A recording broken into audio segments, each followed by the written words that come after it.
என்ன பரிசு கொடுங்க சார். பிடிக்குமா கொடுங்க மனோ விழுது சார். என் மனோ கொடுங்க. நான் வரமாட்டேன். என் மனோ கொடுங்க. என் மனோ கொடுங்க. என் மனோ கொடுங்க சார். என் மனோ கொடுங்க. சென்னையில் தலைமைச் செயலகத்தில் சட்டப்பேரவை கூட்டத்தொடர் நடைபெற்று கொண்டிருக்கும் பொழுது 2010 கல்பனா சால்வா விருது பெற்ற மாற்றுத்திறனாளி விளையாட்டு வீரர் தீபா திடீரென போராட்டத்தில் ஈடுபட்டதால் அப்பகுதியில் பரபரப்பு நிலவியது.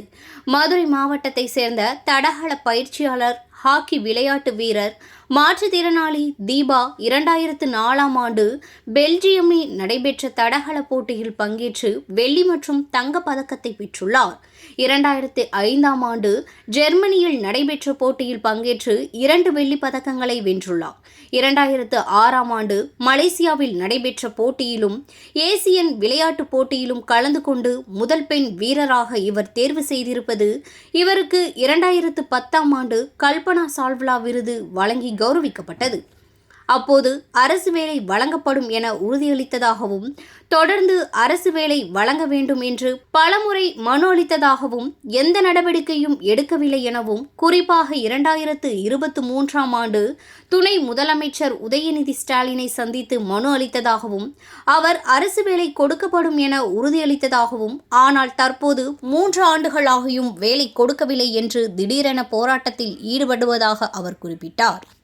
தற்போது மதுரையில் தமிழ்நாடு விளையாட்டு மேம்பாட்டு ஆணையத்தில் ஒப்பந்த அடிப்படையில் தடகள பயிற்சியாளராக பணி செய்து வருவது குறிப்பிடத்தகுந்தது.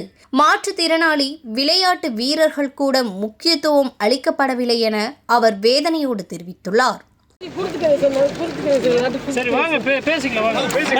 மேடம் என்ன கோரிக்கை மேடம்? என்ன கோரிக்கை? எல்லா பிரச்சனையும் கொடுங்க. ஐயா எல்லா பிரச்சனையும் கொடுங்க. என்ன தள்ளுறீங்க? என்ன தள்ளாதீங்க. என்ன தள்ளாதீங்க. நான் தட்டுறேன். எல்லா பிரச்சனையும் கொடுங்க சார். பிடிக்குமா கொடுங்க. என்ன மனோ விழுது சார். என் மனோ கொடுங்க. நான் வரமாட்டேன். என் மனோ கொடுங்க. என் மனோ கொடுங்க. என் மனோ கொடுங்க சார். என் மனோ கொடுங்க. என் மனோ கொடுங்க. என் மனோ கொடுங்க சார். என் மனோ கொடுங்க சார். ஏமா கொடுங்க. என்ன கோரிக்கை மேடம்? செக்ரட்டரிட்ட போலாம் வாங்க. மனோ கொடுங்க சொல்லுங்க சார். என்ன கோரிக்கை? நான் சிஎம் சார் தான் பார்க்கணும். Sports minister sir. அல்லாம கூட்டி போறோம்னா கேட்க மாட்டேங்கிறீங்க. நான் சிஎம் சார் பார்க்கணும். கூட்டு அது